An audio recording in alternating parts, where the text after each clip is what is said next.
To verify your bank account in Etsy, you need to follow a series of steps. First, log into your Etsy account and go to the Shop Manager section.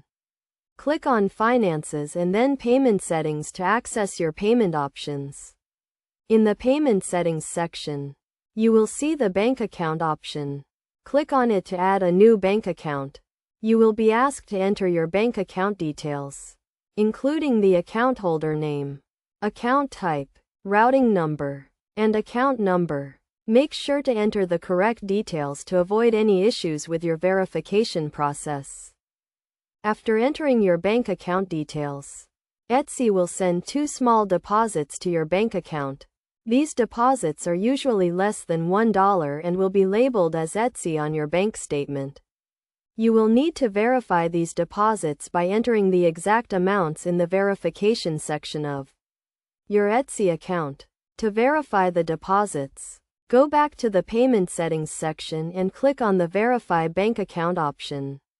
You will see 2 fields where you need to enter the amounts of the 2 deposits. Enter the amounts exactly as they appear on your bank statement, including any decimal points.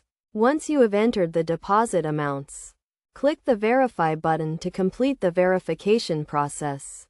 If the amounts are correct, your bank account will be verified and you can start using it to receive payments from Etsy. It is essential to note that the verification process may take a few days to complete. Depending on your bank's processing time, you can check the status of your verification in the Payment Settings section of your Etsy account. If you encounter any issues during the verification process, you can contact Etsy support for assistance.